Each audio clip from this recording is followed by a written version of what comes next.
안녕하세요. 당신이 사랑하는 책방, 책방지기 미네르바입니다. 오늘의 주제는 중국 고전 철학자 한비자에 대한 이야기입니다. 한비자의 사상을 법가사상이라고 하는데요. 유가의 공자와는 대립되는 사상이라고 볼 수 있습니다.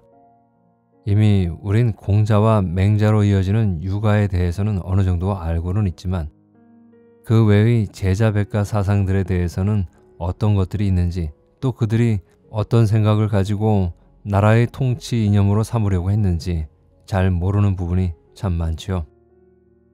이번 시간엔 법가의 대표적인 인물인 한비자의 세계와 그의 통치에 관한 생각을 알아보도록 하겠습니다.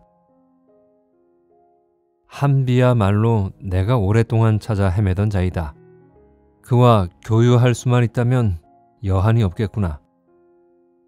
후에 중국 천하를 통일한 진시 황제는 독서를 즐겼는데 특히 고분과 오두라는 글을 매우 좋아해서 몽땅 외웠다고 합니다. 이 글을 쓴 사람이 바로 한비입니다.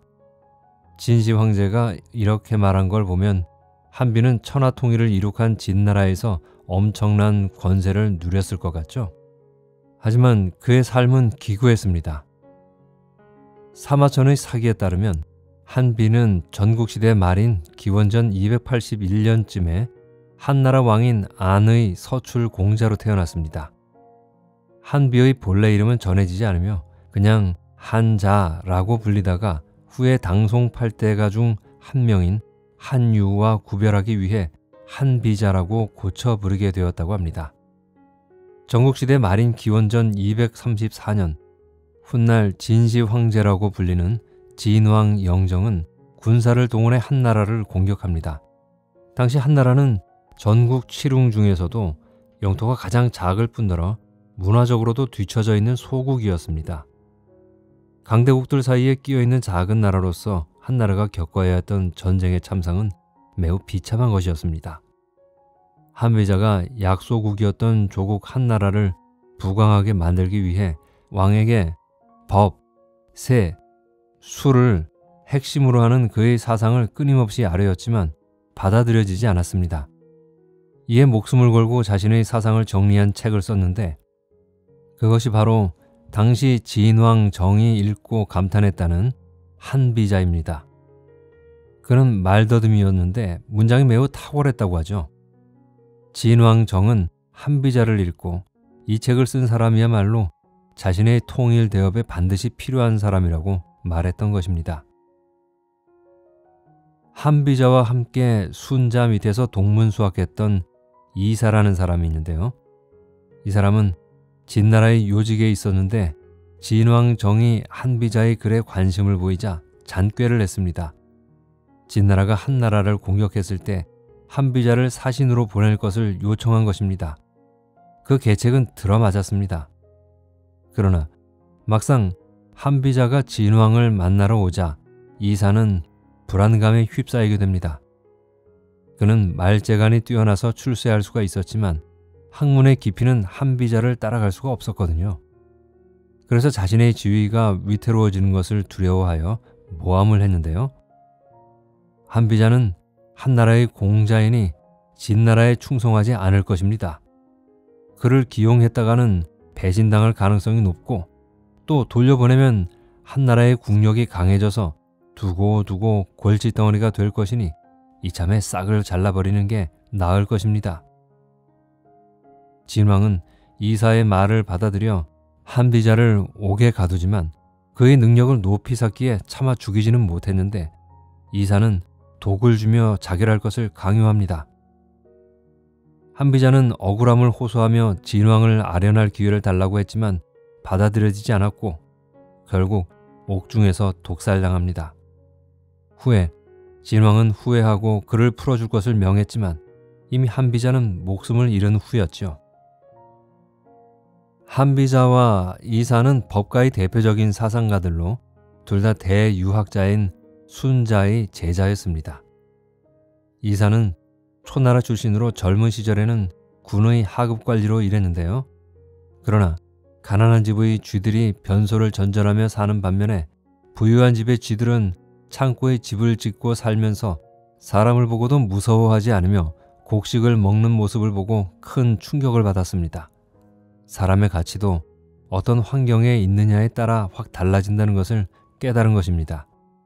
그 후 순자의 제자로 들어가 유가 사상을 배우고 진나라로 가서 진왕 정이 천하통일을 하는데 공헌을 했습니다.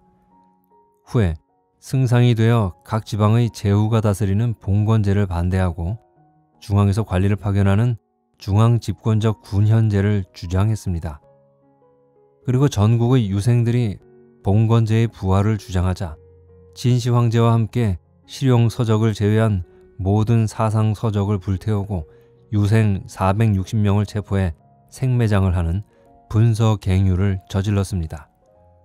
시황제가 죽은 후에는 환관 조고와 공모하여 막내 왕자였던 호해를 황제로 옹립하고 시황제의 장자 부소를 자살하게 했는데 얼마 후 조고의 참소로 투옥되어 함양의 장태에서 처형되었다고 합니다.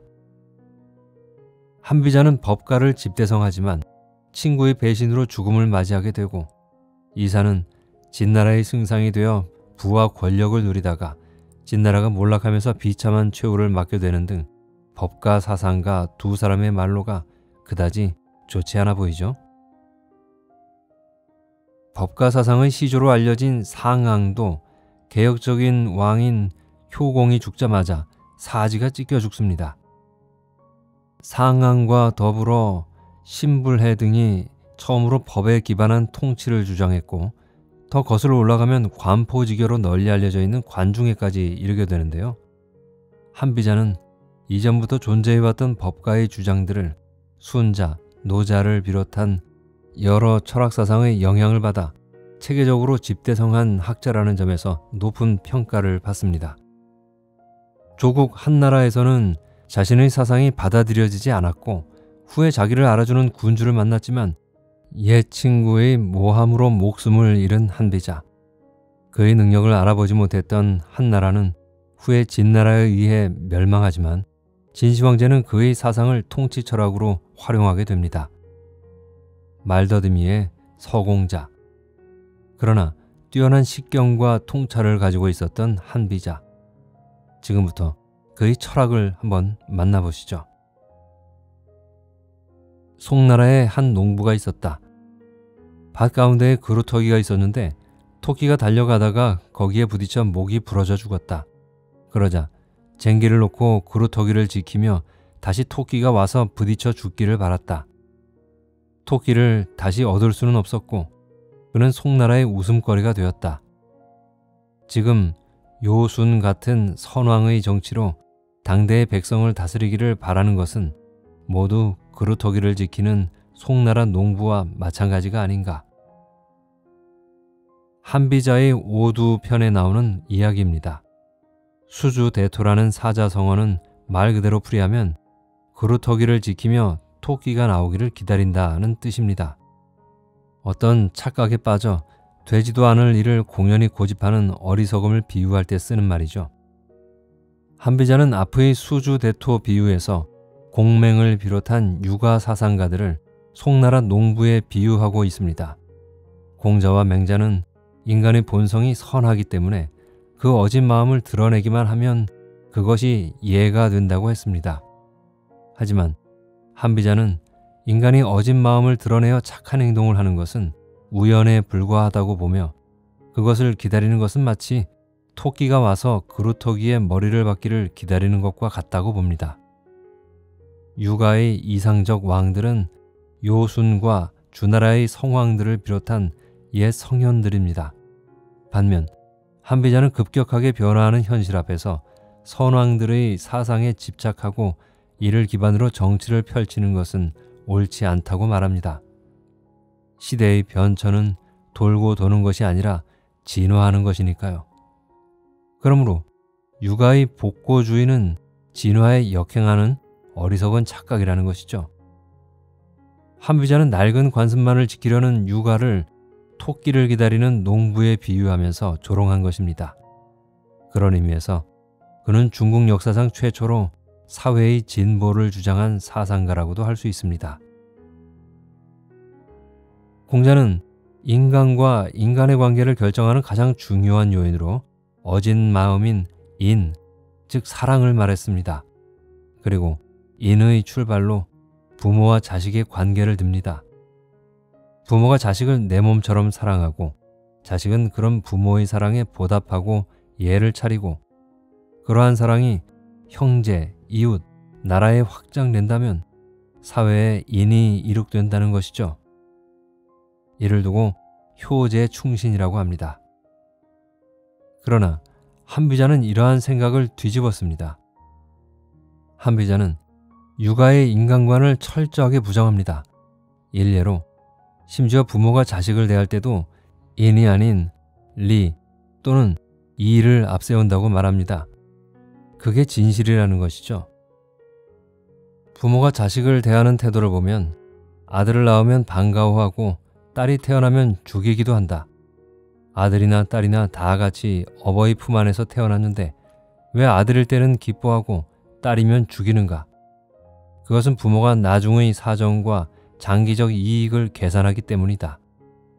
부모조차도 자식과의 관계에서 이해득실을 따지고 이에 따라 아들과 딸을 다르게 대하는 것이다. 그러니 부모 자식 간의 애정이 없는 다른 관계는 어떠하랴? 멀리 중국의 전국시대까지 갈 필요도 없이 우리나라에서는 조선시대, 아니 불과 얼마 전까지만 해도 남아선호 사상이 철저했죠. 아들을 낳으면 대가 이어진다고 생각해 좋아하고 딸은 시집을 보내면 그만이라고 싫어했죠.